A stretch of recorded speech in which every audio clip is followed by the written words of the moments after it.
Students, पूर्व के class में हम लोग पढ़ चुके हैं शीत युद्ध क्या है, शीत युद्ध किन कारणों से हुआ, कौन से संगठन बने, दो ध्रुव व्यवस्था हुई, उसमें कौन देश थे, क्या थे, ये सब हम लोग पढ़ चुके हैं। तो उसी के ही तदंतर क्यूबा का मिसाइल संकट जो हमारे बुक है, उस लेसन में जो पहला टॉपिक है क्यूबा का मिसाइल संकट। बच्चों, जो दो संगठन था, सोवियत संघ और अमेरिका। तो बच्चों, उत्तरी अमेरिका और दक्षिणी अमेरिका के बीच क्यूबा एक छोटा सा द्वीपीय देश है।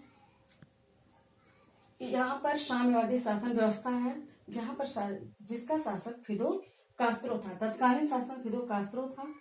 तो अमेरिका हमेशा वहां पर दबदबा बनाता था। तो सोवियत संघ को यह भय था कि कहीं न अमेरिका वहां का तख्ता पलटकर वहां पर अपने शासन व्यवस्था स्थापित न कर ले। तो सोवियत संघ ने वहां पर अपने मिसाइल तैनात कर दी। उस मिसाइल के घेरे में अमेरिका के लगभग आधे शहर आ रहे थे। तो इस मिसाइल तैनाती की भनक अमेरिका को 3 हफ्ते बाद लगी। उस समय तत्कालीन राष्ट्रपति जॉन एफ कैनेडी थे। तो वहां के शासन में खलबली मच गई। तो उसने सोवियत संघ के जहाज ना आ सके, इसलिए सागर में अमेरिका ने जंगी जहाजों की तैनाती कर दी कि जैसे यहाँ पर उनका आवागमन रुक जाए। तो ऐसे विश्व को लग रहा था कि तीसरा विश्व युद्ध न हो जाए। बच्चों, क्योंकि 2 विश्व युद्ध हो चुके थे, इतने धन और जन की हानि हुई, और उस दूसरे विश्व युद्ध के बाद ही एक ऐसा शीत युद्ध का विस्तार आप लोग देख रहे हैं। तो ऐसा ही तो, लेकिन अमेरिका ने जंगी जहाज तैनात कर दी। इस तरह से हटते हटते ये लगा कि युद्ध नहीं हुआ। फिर भी इस तरह की इतनी घटना हो गई थी, लग रहा था तीसरा विश्व युद्ध हो ही जाएगा। इसलिए इसे क्यूबा मिसाइल संकट को शीत युद्ध का चरम काल भी कहा जाता है। लेकिन जो दोनों अमेरिका और सोवियत संघ थे, तो दोनों अपनी शक्तियों को विस्तार करने के लिए छोटे छोटे देशों को अपने गुटों में शामिल करने लगे। उस समय के जितने जो ब्रिटेन और फ्रांस के चंगुल से मुक्त हुए थे देश, वो चाहते थे कि हम अपने गुट में शामिल कर लें। वो अमेरिका चाहता था कि हम अपने गुट में शामिल कर लें। तो उसी समय गुट निरपेक्ष आंदोलन का भी उदय हुआ था। लेकिन दोनों ध्रुव व्यवस्था ने अपनी शक्तियों के विस्तार के लिए सैनिक संघ संगठन भी करने लगे। तो अमेरिका ने सर्वप्रथम अप्रैल 1949 में नाटो का स्थापना किया, जो प्रारंभ में 12 सदस्य देश थे, लेकिन वर्तमान में इस समय 49 देश हैं। तो नाटो का मोटो यह था कि यदि कोई देश इस सदस्य देश पर आक्रमण करता है, तो सामूहिक रूप से उसके सदस्य देश उस पर जवाब में हमला सारे देश करते थे। और फिर सीटो जो है, दक्षिण पूर्व एशियाई संघ संगठन है, जो इसका गठन अमेरिका ने 1953 में किया। सेंटो केंद्रीय संघ संगठन है, जिसका गठन 1954 में किया। तो ये अमेरिका ने तीनों संगठन सैनिक संगठन नाटो, सीटो, सेंटो अमेरिका ने किया। जब देखा कि अपने शक्तियों का विस्तार करते करते इतने सैनिक संगठन कर रहा है, तो सोवियत संघ ने भी अपने देशों का एक सैनिक संधि संगठन बनाया, वार्सा संधि संगठन 1955 में। तो बच्चों, जो हमारा शीत युद्ध का काल है 1945 से 1991 तक। लेकिन जैसे ही सोवियत संघ का विघटन होता है, शीत युद्ध का अंत होता है, तो वार्सा संधि संगठन अपना विघटन कर देता है। लेकिन अमेरिका ने नाटो का विघटन नहीं किया, जिसको वर्तमान में आज भी नाटो का विस्तार चल रहा है।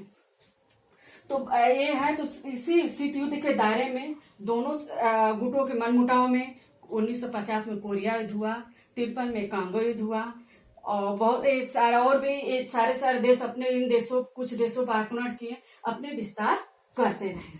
तो लेकिन अब सारे सोवियत संघ पूर्वी यूरोप का क्षेत्र अपने क्षेत्र में मिला लिया, और पश्चिमी यूरोप के जो क्षेत्र थे, अमेरिका जो पश्चिमी गुट कहा जाता है, अपने गुट में मिला लिया।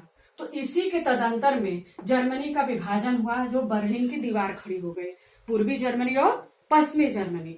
पूर्वी जर्मनी सोवियत संघ के दायरे में आ गया, और पश्चिमी जर्मनी अमेरिका के दायरे में आ गया। तो बच्चों अपने शक्तियों का विस्तार करते करने ये सारे संधि संगठन के। तो लेकिन एक प्रश्न यह उठता है कि छोटे देशों किन कारणों से महाशक्तियां छोटे देशों को अपने, जो कि उनके पास इतनी शक्ति थी, इतने हथियार थे, जो परमाणु हथियार के विस्तार के कारण ही शीत युद्ध हुआ, ये सब तो छोटे देशों से क्यों संधि कर रहे थे? क्या कारण था? क्योंकि ये जो देश थे और भी अपने शक्तियों का विस्तार इन महत्वपूर्ण संसाधनों, जिसमें व्यापार के लिए इन छोटे देशों से कच्चा माल मिल जाता था, तेल खनिज बहुत सस्ते दामों पर उनको एक बाजार मिल जाता था छोटे देशों से। उनके भू क्षेत्र पे अपने सैनिक ठिकाने बना लेते थे, जो उनको जासूसी करने में आसानी हो जाए, और उनको आर्थिक मदद मिलती थी। आर्थिक मदद किस तरह की कि जैसे वहां पर यदि अपना सैनिक तैनाती कर देंगे तो और भी उन क्षेत्रों में जैसे उस गुटों के करने के लिए दायरा कम हो जाएगा, दूरी कम हो जाएगी, और जिस क्षेत्र में अपने सैनिक संगठन ठिकाने बनाएंगे तो वो देश खुद उनके सैनिकों का खर्च उठाएगा। तो इनकी इस तरह से आर्थिक मदद हो जाती थी। तो बच्चों देखिए, आपने शीत युद्ध पढ़ लिया इस अध्याय में, क्यूबा का मिसाइल संकट, द्विध्रुवीय व्यवस्था आप जाने रहे। प्रथम विश्व युद्ध 1914 में हुआ और फिर द्वितीय जो हुआ 1939-1945 में। उसी समय और दो ध्रुवीय व्यवस्था का प्रारंभ होता है। फिर सैनिक संगठन बनते हैं, नाटो, सीटो, सेंटो, वार्सा पैक्ट, और फिर छोटे देशों से अपने छोटे देशों से अपने संबंध बनाते हैं इससे। तो इन सब कारणों से जो हम लोग पढ़ चुके हैं, अगले हम लोग अध्याय लेसन में हम लोग पढ़ेंगे गुट निरपेक्ष का उदय कैसे होता है। बच्चों आज के लिए हमारा क्लास यहीं तक है। आगे हम लोग गुट निरपेक्ष आंदोलन का उदय पढ़ेंगे।